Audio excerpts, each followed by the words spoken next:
আসসালাম ব্যারিস্টার হাসান। ওয়ালাইকুম আসসালাম।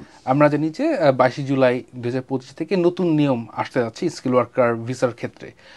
কিন্তু কেউ যদি 22 জুলাই 2025-এর আগে কোনো কজ পেয়ে থাকে, সেই ক্ষেত্রে কি তার জন্য এই নতুন আইন কি অ্যাপ্লিকেবল হবে? এটা কিন্তু একটি ভেরি ইম্পর্টেন্ট কোশ্চেন, কারণ আমরা জানি যে 22 জুলাই 2025 থেকে একটা মেজর পরিবর্তন আসছে স্কিল ওয়ার্কার ক্ষেত্রে। তার ভিতরে যে স্যালারি থ্রেশহোল্ড এটা বেড়ে যাচ্ছে এবং যে স্কিল যে থ্রেশহোল্ড আছে সেটাও কিন্তু ইনক্রিজ হচ্ছে।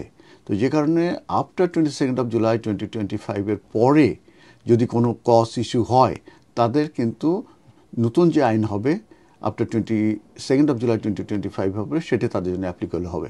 এখন প্রশ্ন হচ্ছে যে যদি কারো ফেভারে উনি স্পন্সর লাইসেন্স প্রাপ্ত এমপ্লয়ার যদি একটি কজ অ্যাসাইন করে বিফোর 22 জুলাই 2025-এর আগে, এবং সেই ক্ষেত্রে যদি সে অ্যাপ্লিকেশনটা করে আফটার 22 জুলাই 2025-এর পরে, এবং রেজাল্টটা হচ্ছে কিন্তু আলটিমেটলি 22 জুলাই 2025-এর পরে, সেই ক্ষেত্রে কি তার যখন কজ ইস্যু হয়েছে তখনকার যে রুলস আছে সেইটাই কি কার্যকরী হবে, নাকি 22 জুলাইয়ের পরে যে তার অ্যাপ্লিকেশন গ্রান্ট হবে কিংবা সে অ্যাপ্লিকেশনটা করেছে সেক্ষেত্রে তখন যে আইনটা আছে আফটার 22 জুলাই সেটা কার্যকরী হবে? এখানে আনসার হচ্ছে যে অ্যাজ লং অ্যাজ কজ যদি ইস্যু হয়ে থাকে 22 জুলাই 2025-এর আগে, সেই ক্ষেত্রে কিন্তু তার অ্যাপ্লিকেশন পরে করলে কিংবা অ্যাপ্লিকেশন পরে সাকসেস হলে, দ্যাট মিনস আফটার 22 জুলাই 2025-এর পরেই যদি হয়, সেক্ষেত্রে কিন্তু তার জন্যে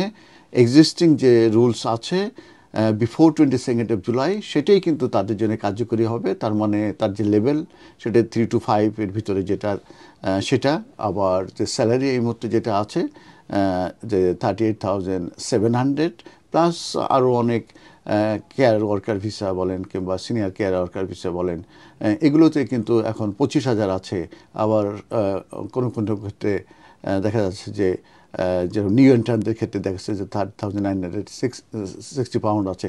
এইগুলো কিন্তু সবগুলো কিন্তু থাকবে অ্যাজ লং কস্টটা ইস্যু হচ্ছে বিফোর 22 জুলাই 2025-এর আগে। ধন্যবাদ।